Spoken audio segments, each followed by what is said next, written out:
Welcome to the Born Unbreakable Podcast. I'm your host, Coach Des, mindset motivator and lifestyle entrepreneur. From loss, trauma, disappointments, and devastation to healing, hope, and betterment, what has grounded me is my unbreakable spirit. We all have that spirit within us.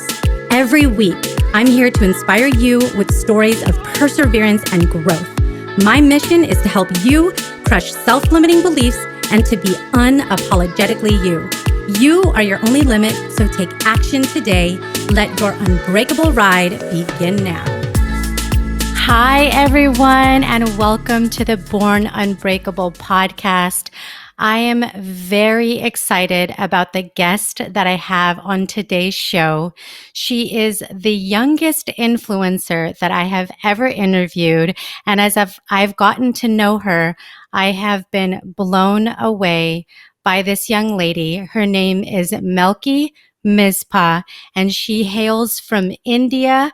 I'm going to share a little bit of background about her, and then we'll dive into getting to know her a little bit more. And just as a little bit of a precursor, if you listened to last week's episode, I interviewed Dr. Michelle Muggy and we talked about mental health.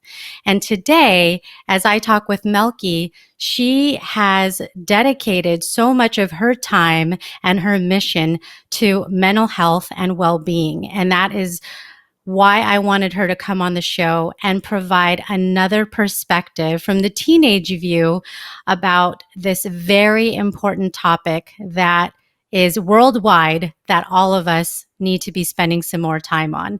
So a little bit more about Melchi is that very impressively, she speaks multiple languages, English, French, German, Tamil, and she understands a few other languages. And she's a tennis player, a swimmer, and she also plays badminton. She loves leadership. And she also plays the piano, the viola, and the marimba. She loves pop music, and she is very versatile. One of the things I was most impressed by is the amount of books that she reads and the topics that she reads them on. She is very passionate about self-development, and her aspiration is to inspire others from her learning. She has a YouTube channel with over 3,000 subscribers. So I'll make sure you have all the information so you could follow her on her YouTube channel and her social media platforms. And if you can believe it, she also has her own podcast called Teenspire, and it's Aspire to Inspire with 30 episodes and counting. So I can go on, but then Melchi wouldn't be able to speak about herself. So welcome to the show, Melchi. Thank you so much for being here. Thank you for having me. Well, as you know, I've been so impressed by you, and I would just love if you could start out by telling me a little bit more about yourself and why you decided to educate the world more on the topic of well-being. Sure. As Coach Des said, I'm Melchi. I turn 14 next month, and I'll be going into 9th grade in a few weeks. I go to American International School, Chennai, and there's a lot of things I love doing, as you have probably already heard from what she said. I love to travel. I just think traveling opens me up to so many different things. I get to see new cultures and interact with different people. I've been to 53 countries and counting, and my favorite country so far has been UK. And I'm working towards fluenting a 5th language, which is Spanish, and I've been enjoying it so far. That is incredible. Well, the reason I decided to educate the world on well-being is because COVID really threw things upside down, and it had a huge impact on people that surrounded me, and it just had a big impact on school life and social life. Honestly, the first 6 months, everyone in our school was so happy because we could be at home. Like, come on, it's just extra summer break for all of us. And we love being lazy. But then cases started increasing dramatically, and people went back to their home countries with time differences and not being able to meet people for such a long time. The enthusiasm people had when the lockdown started just burned out completely, and going to school felt so monotonous. It was just like, why am I even going here? And then I was thinking, what could I do to help my friends and people around me? And I thought, hey, what if I do a series on well being? I know that the main reason most of us are not being able to cope to this is because we really don't know how to care for our well being. So if I do that, that would be a great contribution. But by the time I processed this thought, the cases had reduced drastically, and I was glad they had reduced. And we all just had this great hope, oh my God, we could go back to school. And eighth graders, especially, we really just wanted to graduate from school. And it was just like a really special moment for us. But then 2 months before graduation, cases started increasing again. The second wave came. And I'm pretty sure everyone felt this way. This was like a dead end, like life was about to end. That's how we all felt. And then I was like, okay, now is my exact time I should involve my well being series. And that's when I started shooting episodes and I discussed with my friends. They gave me insights on topics, and I just really loved how this was coming along. And in the end, it connected. I'm not sure I understand. Sorry. And in the end, it connected with my purpose a lot. And I decided, okay, this is my minor contribution for helping the world in return for everything it has done for me. That's incredible. How did you get such... Sorry. No problem. That's the technological world that we live in. True, it's I so have to confusing. I have I'm to like, check my devices all the time. I'm in this era and I'm supposed to understand technology really well, but I struggle with it. I don't even know how to silence my watch, so. Oh my gosh, you and me both. I am constantly toggling between different technologies, but I'm so impressed by how quickly your following has grown. How did you do that? What was one of the strategies that you did to reach so many people so quickly? Well, I think I really do have to thank my friends on this. When I first started this YouTube channel, I shared it with them and they shared it with other people, and it just sort of just the word just spread around to everyone and more people knew about it. And other than that, I think I reached out to a lot of people asking for collaborations and thinking on what we could do. And I think after my first collaboration with Fabian, my followers grew. And after that, I just started spreading the word, letting more people know about it. And then it was just a chain, and more people just ended up knowing about it. That is so cool.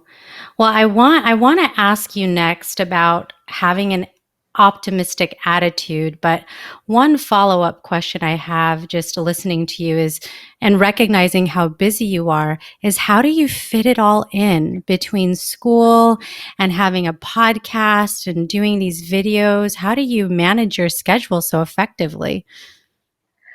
I have a really, really strict routine I follow. I try to wake up at 5:30 in the morning each day because waking up early gives me time to do everything that I need to do.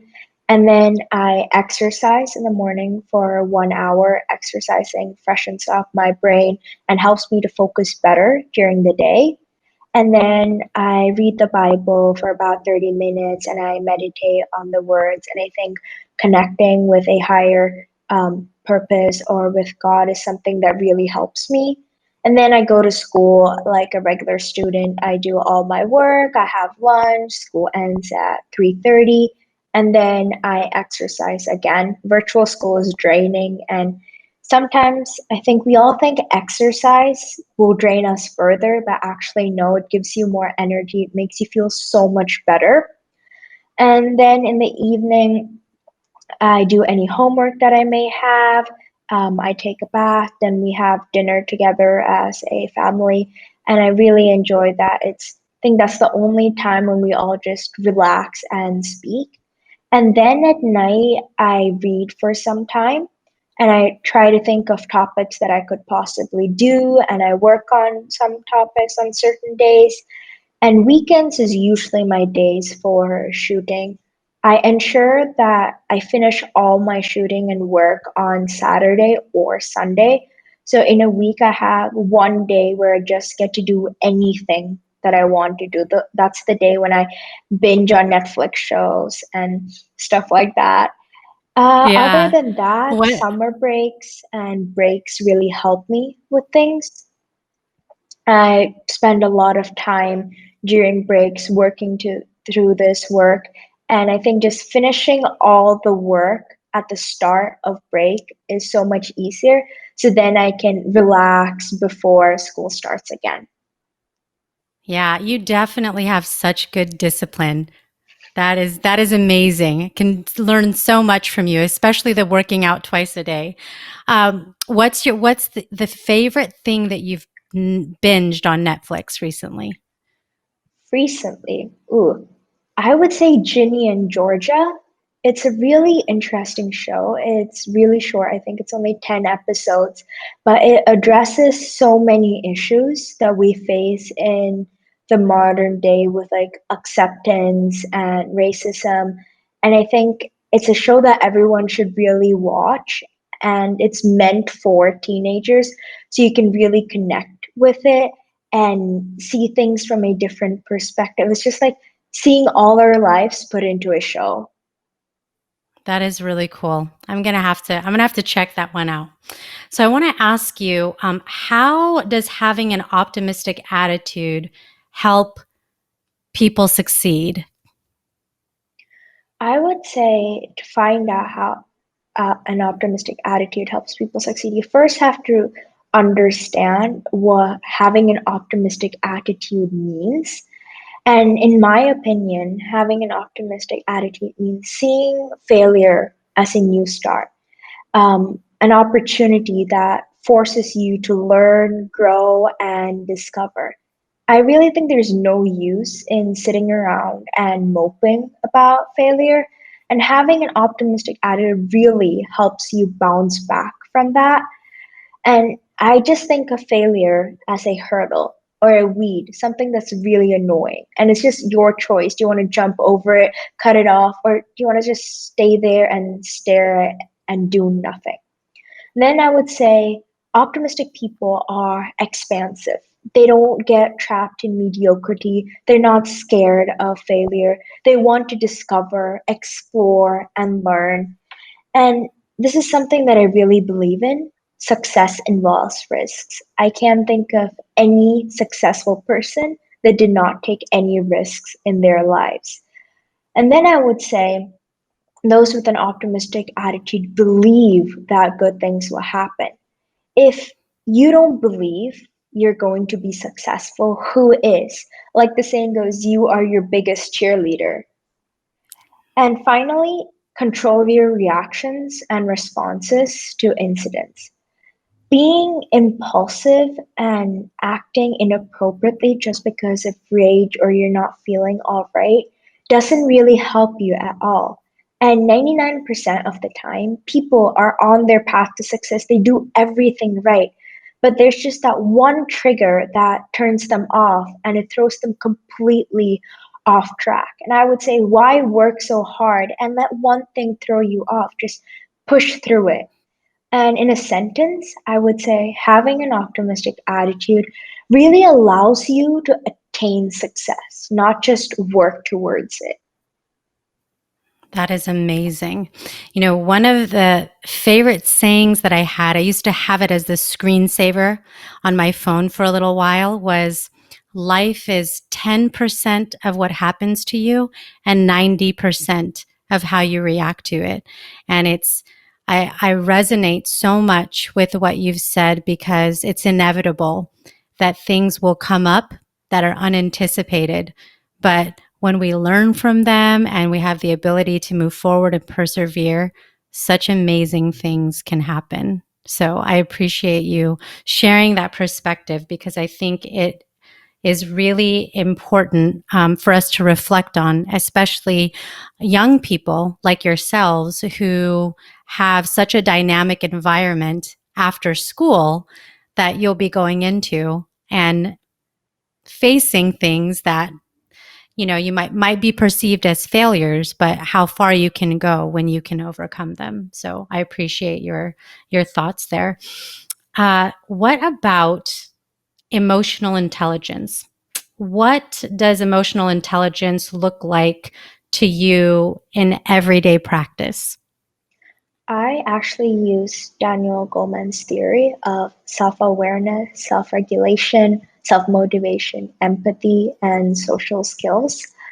For self awareness, I constantly try to assess how I feel by analyzing my behavior, words, and thoughts.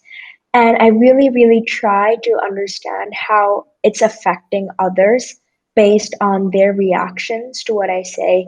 Maybe if I'm just disappointed and I say something rude, I can see it in the person's face that their expression changes. And at that time, I'm like, oh no, I messed up. So that's my self awareness in that situation. And then self regulation. Okay, that's the hardest for me. Getting distracted and making impulsive decisions is so easy, especially with this technology where you're in class and you could probably just be on web doing whatever you want and really no one's going to find out. But then at that time, to control myself, I ask myself, is this really necessary? Do I really need to do this? Or is there any benefit in doing this? And 50% of the time, the answer is no. So that's just like, oh, okay. But then if it's a yes, I ask myself, why? And understanding that why ensures that I don't do that mistake. And this helps me control myself 99% of the time. But again, there are some times when I don't control myself. And I think that's normal for all of us to happen. And you can't be hard on yourself for it. We're human, ultimately. For self motivation, I would say I have reminders all around my study area to remind myself of my goals. Right behind me is the Oxford logo, and I want to study PPE at Oxford University, which is philosophy, politics, economics. So having the logo there reminds me why I work hard each day, why I try to do my best in my schoolwork. For empathy, I focus on understanding what someone is saying by actually becoming that person.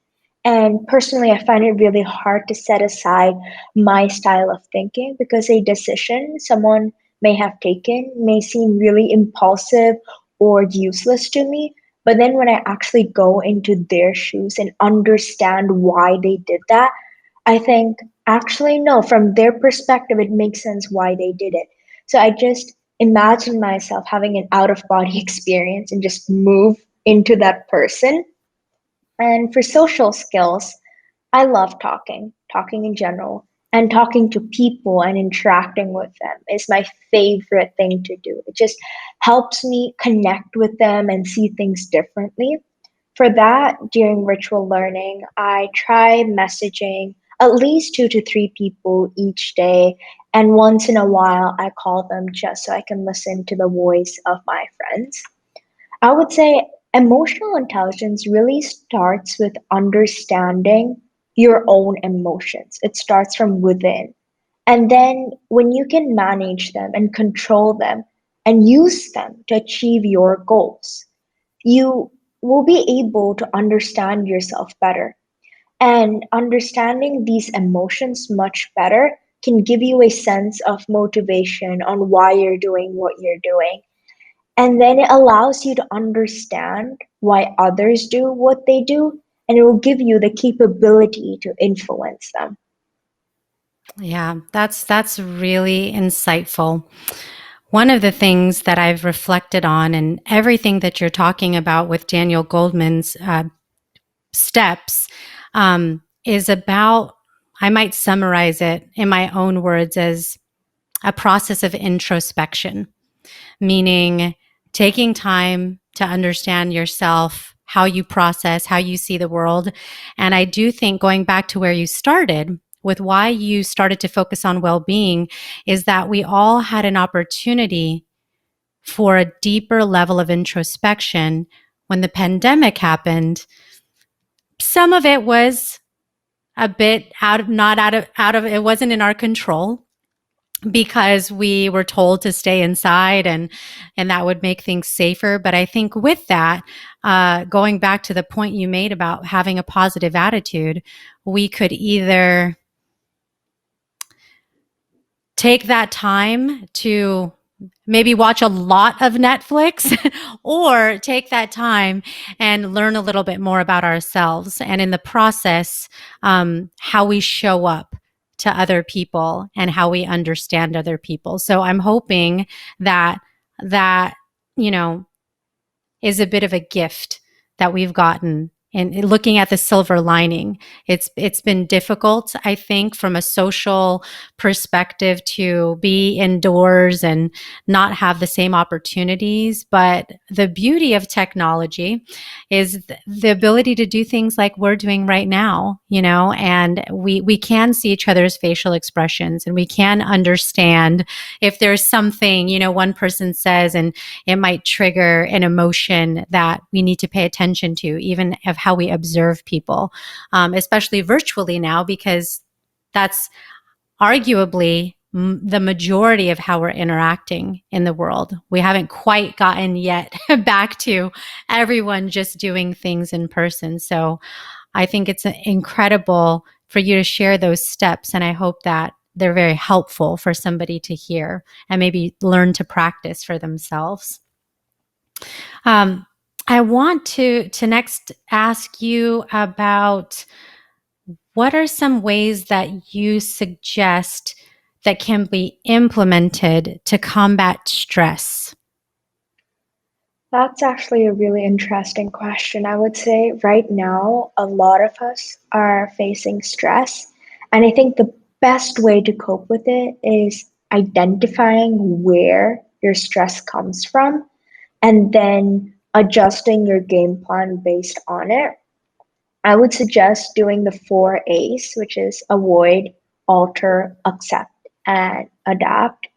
Just avoid stress. I think if you have 2 meetings back to back and you know that one of them is optional, just avoid it. And if that's going to make you less stressful, go for it. Ultimately, health is much more important.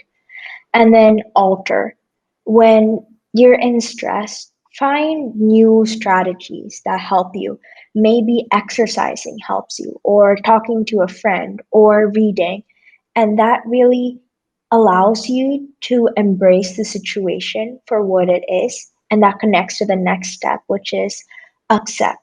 I guess my favorite saying, one of my friends always said it, was deal with it, just deal with it.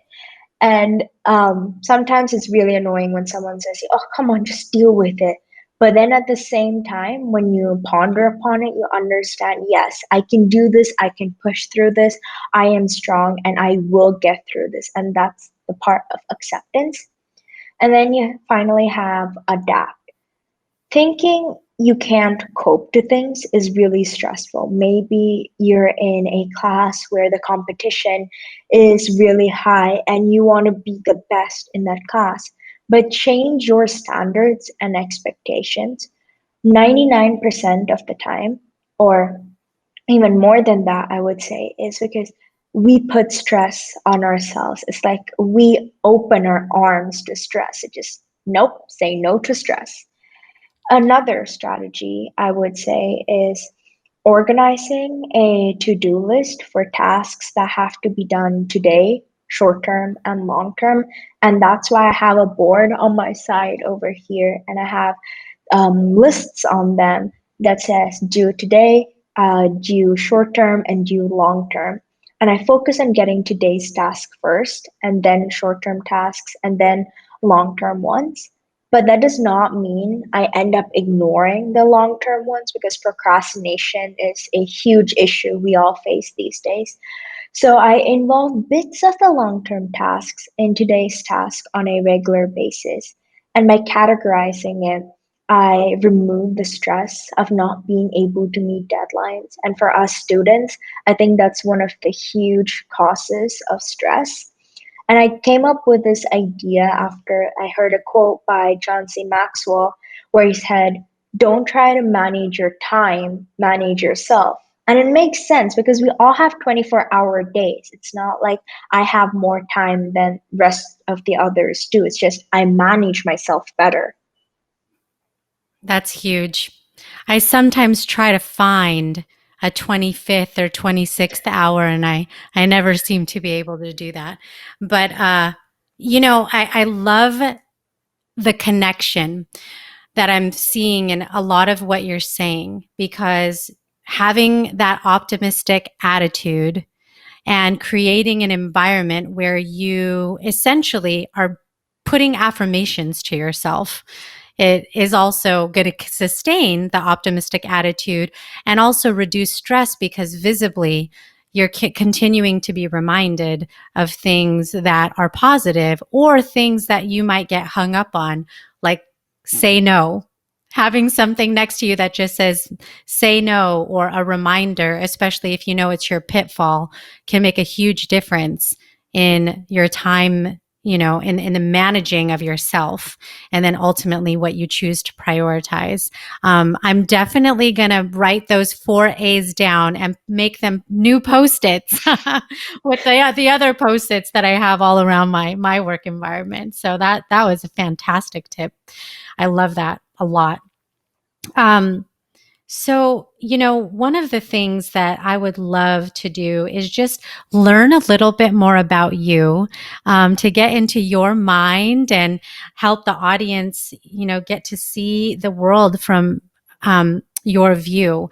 One of the things that I'm a big advocate for is being the authentic, genuine individuals that we are, and also continuing to just grow into the best version of ourselves. And I think that evolves, and we just continue to grow, throughout our lives and throughout our different experiences. So I just love to learn about people just like you do.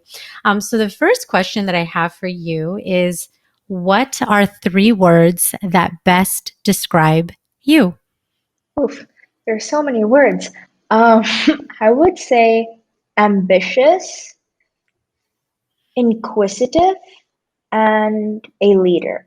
I say ambitious because there's so many aspirations I want to achieve in my life, whether it's traveling to as many countries as possible by the age of 18 or becoming a student of PPE, like I said before.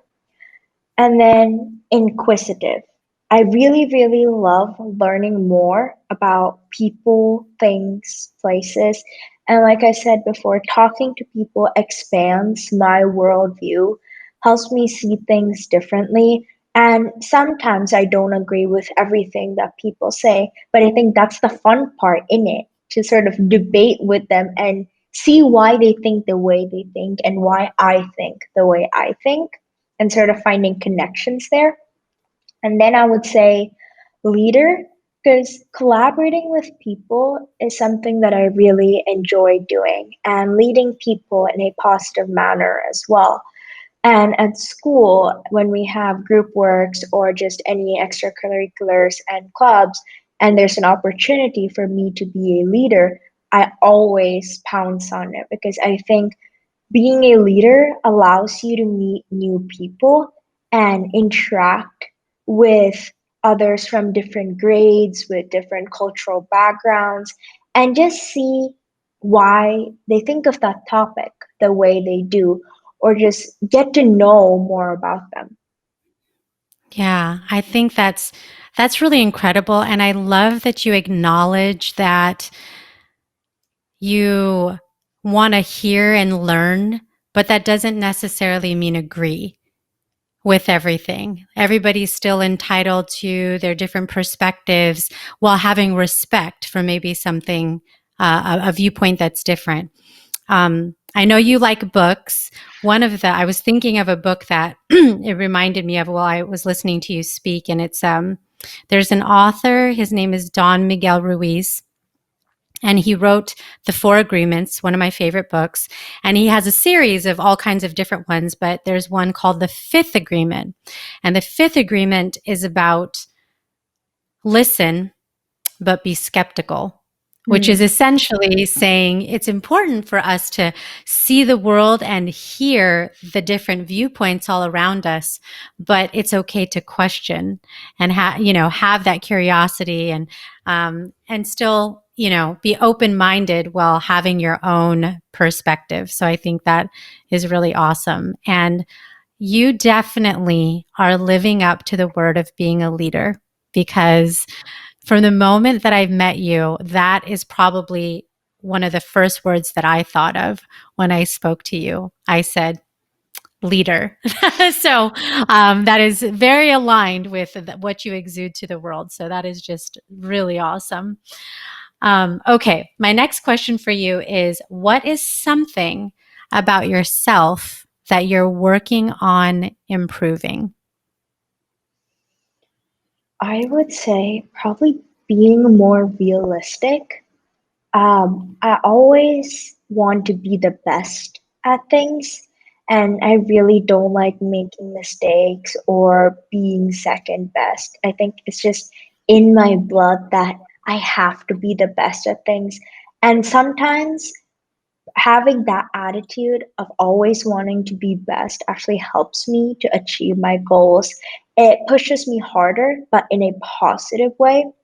But other times it can be really stressful because I can't be good at everything. And when there are people better than me at some things, I get this feeling of, oh, maybe I'm not good enough, or how is that person better than me? I thought they were younger than me. And these kind of questions pop up, and that makes me stressed. And I would say I have made progress in that. A few years ago, and that makes me sound old, but a few years ago, I would say I really just kept getting glued to the fact of I have to be the best. That's what always kept going in my brain. But now I understood making mistakes is part of being human. And if I don't use those opportunities as a way to learn, it's going to affect me in the future. Yeah. What is one of those things? What is an experience that you had where you felt like you weren't the best, but then you took a lesson from that? Can you think of an experience where that happened to you? I would say when I make these YouTube videos, there are times when I would just speak and then my brain blanks out completely. I would know what I have to speak on the topic, and I'll be speaking spontaneously and continuously, but then my brain just goes like blank. And those times, I'll be like, what is up with me? Why can't I even say or speak one topic properly? I mean, it's not even that hard, and it's all information that I research and I know what I'm talking about. And I would say last July, around the same time, was when I actually started shooting for my YouTube channel.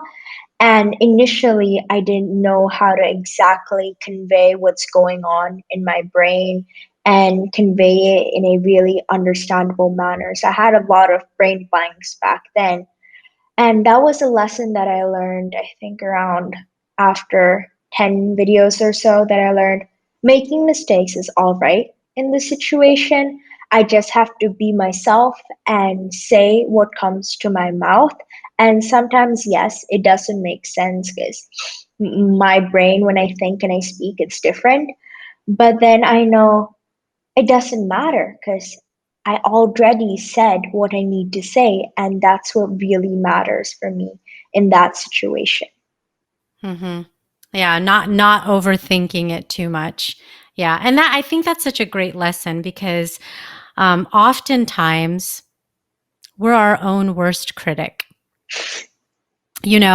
where there's things that you notice that other people didn't even notice, but because you want to have that perfect, execution, you pick apart everything, and then it could be to your detriment. So giving ourselves some grace. And then also, I think it makes us more relatable because we're human, like you pointed out earlier. So when people see that even when we practice and we try to be polished, we make mistakes, and then it just makes them feel like, oh, good. I'm glad you do because I do too, And so that's such a good lesson. And even as adults, we have to remind ourselves of that too, because we can beat ourselves up pretty bad for just trying to be a 10 out of 10 on everything, which is impossible to do. Okay, my next question for you is, what is one thing that you want to see changed in the world? I would say it's that people become more giving, meaning a lot of people in this world don't have opportunities like I do, or like people I know do. And I have access to amazing education. I go to the school where teachers are really nice and students are so versatile. But then maybe a few streets away, I would see kids my age, maybe just working or being the breadwinner for their families. And I think that is something that really hits me in the gut and something I want all of us with opportunities to do is to share it with people. And it doesn't have to be big, it's just a flicker of hope through a tiny act of kindness would be enough to set the fire ablaze within them. And I make my own contribution by participating in a club called MUN Impact.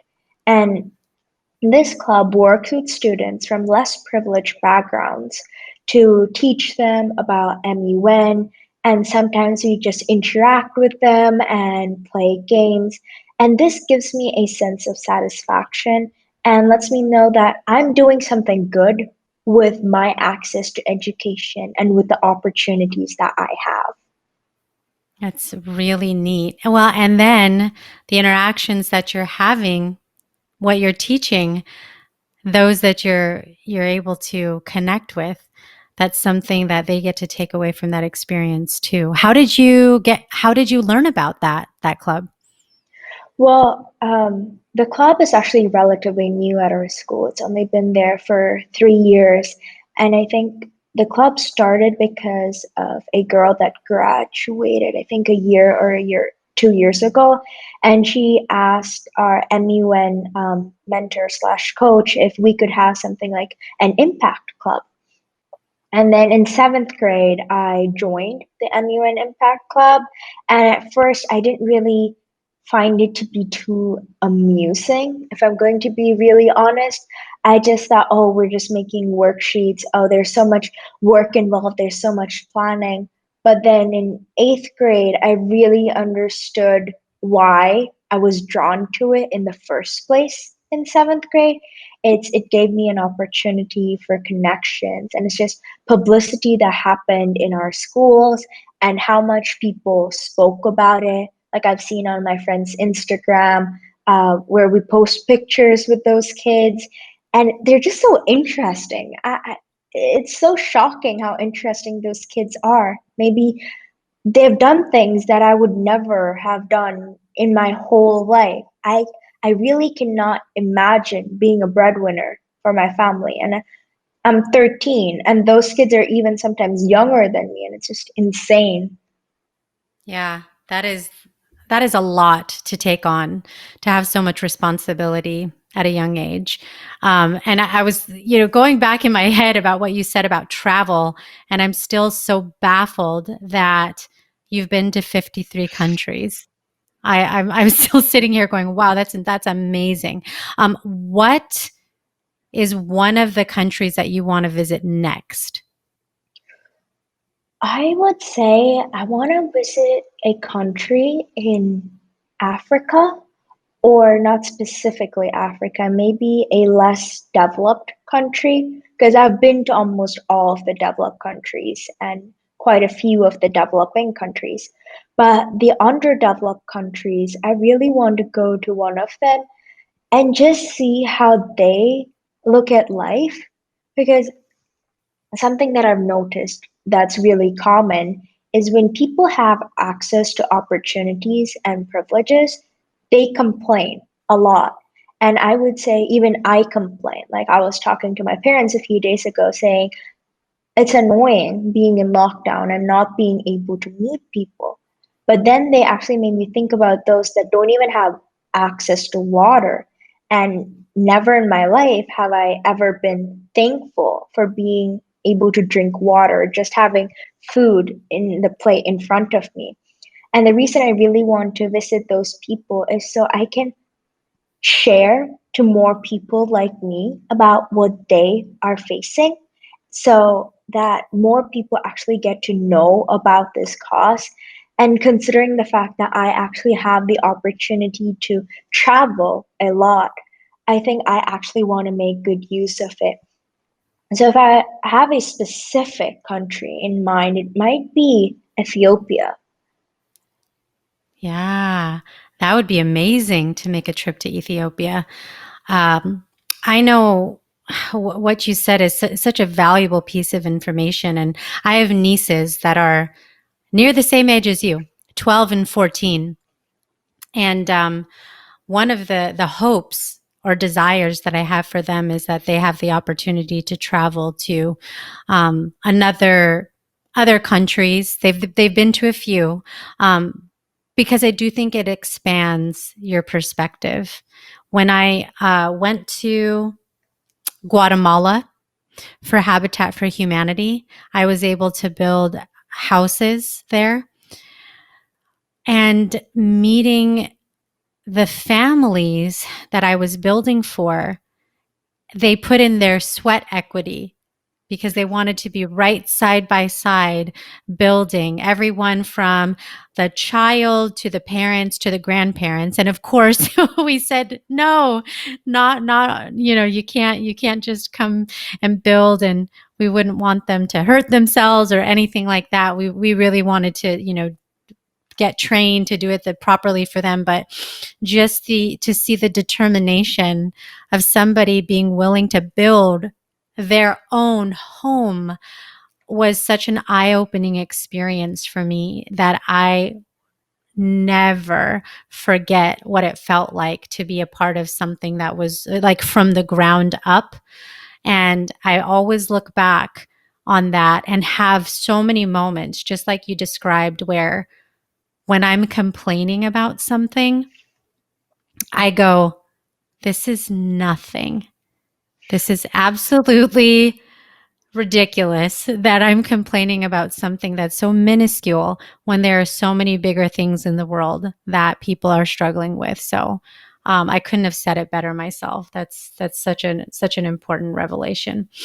Um, ah, One of the other questions I wanted to ask you was, what is a self-limiting belief that you've had about yourself that you've had to overcome? The need for perfection. I would say I've overcome that by now. Um, I really don't like making mistakes. And like I said before, it gives me this feeling that I'm not worth it, or I'm not good enough, or I don't have the skills, or I don't have the understanding for this. And I think when I overcame that need for perfection, it was like this huge weight was lifted off my shoulders. Because if you're constantly striving for perfection and not learning anything, it's really useless in a way. You're not gonna do anything with it. Okay, you got a perfect A plus, but did you learn something from it? And if the answer is no, it's not really useful. And I think I really overcame this by forcing myself to have a positive mindset, literally constantly thinking positive mindset, think of encouraging thoughts, when you make a mistake, think of it positively. And the first few times it was really hard because I was sort of attracted back to thinking bad about myself and thinking that I'm not good enough. But once I really understood how I should have that positive thoughts and positive mindset, I was really able to overcome this self limiting belief easily. Yeah. It's amazing how you have to repeatedly tell yourself something. Going back to what you said when you've got to believe in yourself. But sometimes in order to believe in yourself, you have to tell yourself something enough so that way you do feel enough and you can feel capable and you're willing to step up to the bat again and take another turn at it, even if you missed, the first time you missed the pitch the first time. And it's a hard lesson. And I think that, much I could tell because I have this same trait. When you have an A-type personality, perfectionism is almost innately a part of that. And so anytime you do anything less than what you think is ideal, it feels so disappointing. It's like this devastating thing. And when I probably started when I was in elementary school. I used to redo my homework when I didn't think it looked good enough.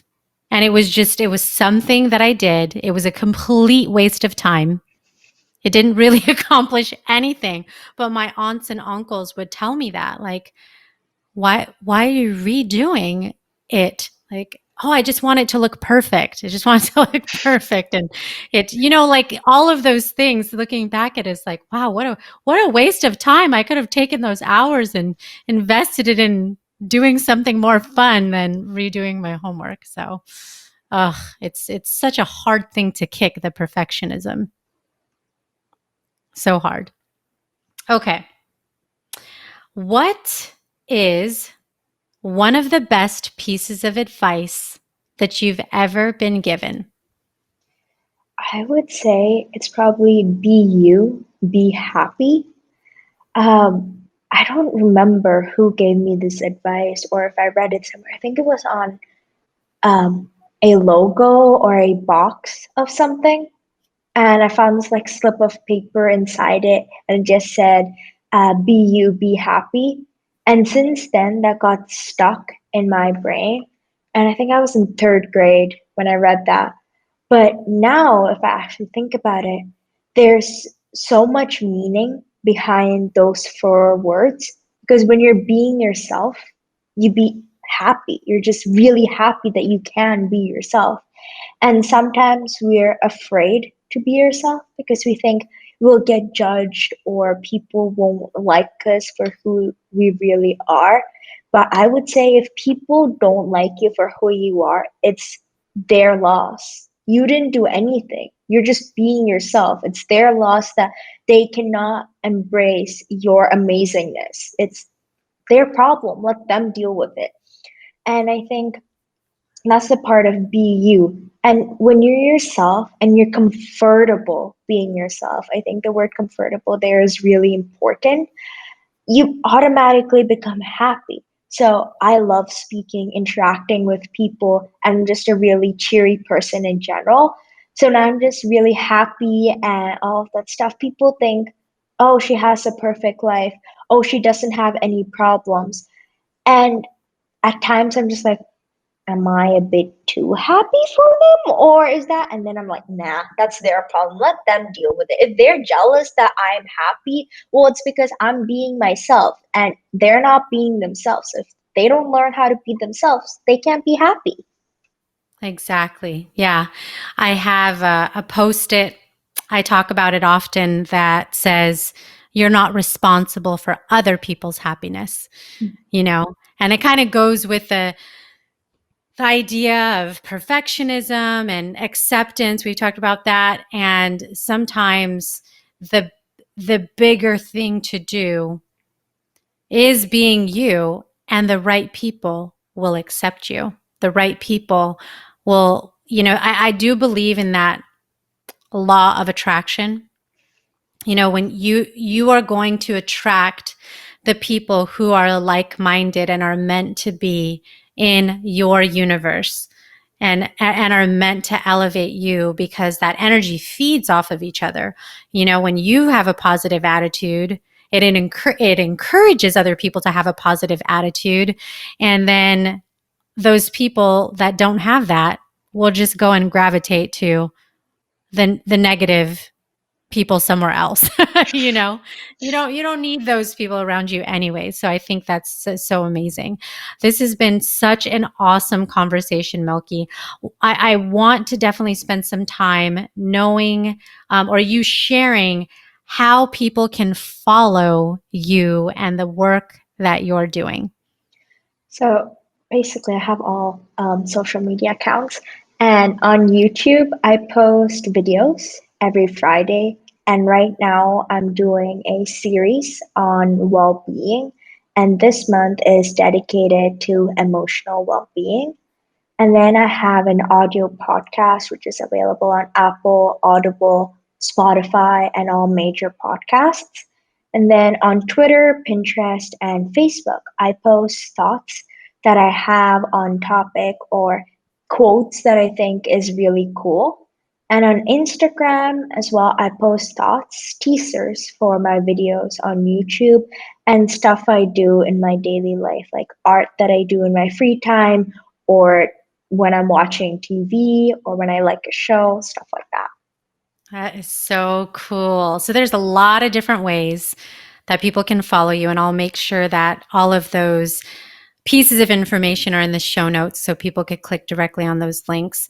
What is one of the favorite activities that you are doing right now? I know there's a lot of things based on what you've shared with me that you like to do, but what is one of your favorites right now?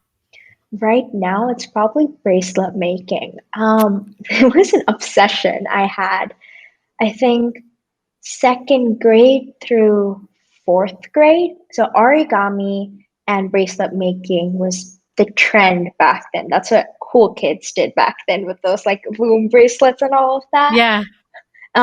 So that time I loved making these loom bracelets and even thread bracelets to some extent, but I thought they were really complicated and I loved origami at that point of time. And again, the obsession has come back to me. So I've been making these thread bracelets, except the designs are much more complicated. I've been doing ones with 12 strings, 9 strings, and they're a lot harder to do. And the patterns with like backward knots, square knots, forward knots. And I've also been doing a bit of origami. I'm really unorganized with my strings. I always get them tangled up. So I found this origami you can do that helps you store your strings really in a neat and clean manner. So I've been making origamis for those. Wow. Okay. How long does it take to make one bracelet? Depends on the design. I would say 6 string bracelets usually take me about an hour. 9 stringed, probably about 1.5 to 2. And 12 string, they take long because the designs are also different. So the bracelet that I'm doing right now, I spent almost 2 hours on it so far, and I'm not even halfway done. Wow. Yeah. You'll have to do something cool for your birthday that's coming up. Do like a really cool bracelet for that. Do you have any plans next month when you turn 14? Well, probably inviting my cousins over and a few friends if the case is reduced. But Monday. My birthday is on a Monday, and then I have to go to school. But actually, going to school on birthdays is one of the funnest things because you can see if your friends actually remember your birthdays. So you're just That's there true. and you're like, "Do you remember my birth? Do you know what it is today?" And then they're like, no." And you're just like, "I am disappointed with you. I thought you were my friend." So it's fun teasing people. But other than that, probably inviting people over and baking something. I love You to like bake. baking. What's your favorite thing to bake? Probably cinnamon rolls and puff pastries. Wow. Wow. Now I'm getting hungry. Oh, Well, and then in visiting the UK too, they've got a lot of great pastries and things like that. I remember from being there. So that's another great reason to go there. Hopefully, as things settle, you'll be able to make your way back Hmm. there to one of your favorite places. Well, I don't want to keep you. I know it's been nearly an hour that we've been talking, and I can talk to you for many hours because there's so many directions we could go. But I just want to really thank you for your time and your perspective. I love following you and the work that you do. It's very inspiring, and I look forward to doing more work with you in the future. Thank you so much for having me. I really enjoyed talking with you. The questions, wow, they really made me think. And I also look forward to working with you again. Awesome. Well, thanks everyone for tuning in. Don't forget to follow Melchi, especially her YouTube channel, because those are videos that not only can you watch for yourself, but I would highly recommend you sharing them, especially with your kids and your teenagers, as all of us are in a time where we're working on our well-being. And it's something, as evidenced by Melky's talking to us today and even the previous episode, it's something that takes practice, and the discipline that you shared of meditation, exercise, reading. These are all habits and things that you have to commit to every day and turn them into something that is second nature or even autopilot, so that you can start to develop a lot of what you're talking about: a positive attitude, optimism, and the ability to inspire and empower other people. So I appreciate you so much. I am still on cloud nine from having Melchi Mizpah on the show. At 13 years old, Melchi is light years beyond her time. Her outlook on the world, her resilience, her dedication, determination, and ambition is something like I have not seen before. Who she is today, I can only imagine who she will be 5, 10, and 15 years from now, taking over the world and making even more tremendous changes than she is already. I think one of the things that struck me about talking to such a bright young woman, going to be 14, going on 40, really, is how much one person can make a change, and there is no age limit on that. She had a vision for well-being being something that is prioritized in the world, particularly for those that were in her age group, those that are around her. And she put her mind to it and got her friends to help to share that message. And in such a short time, thousands of people are being inspired by her and the videos that she shares with the world on such incredibly impactful content. So, if you are listening and you have ever felt like you didn't believe in yourself, like it's impossible for you to make a difference for someone else, think again, because you can, and I guarantee that you are. All it takes is you speaking up, using your voice, using it for good. I love how she said she intentionally talks to a few people a day. And that's as simple as it is you can take just a few minutes of your day to connect with other people. And despite us still being in this pandemic, we're capable of doing that because of all the technologies that we have. You can text, you can call, you can FaceTime, video chat via all the different channels that are available to us, and meet in person in some instances and make those connections. Make that kind of impact, because boy, is the world a better place when we do that. I love what she said about giving.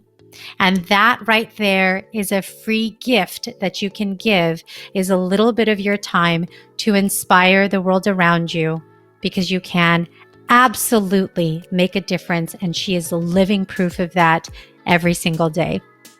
I appreciate you so much for tuning in to another episode of the Born Unbreakable podcast, where we are about promoting being, like Melchi said, you, unapologetically you.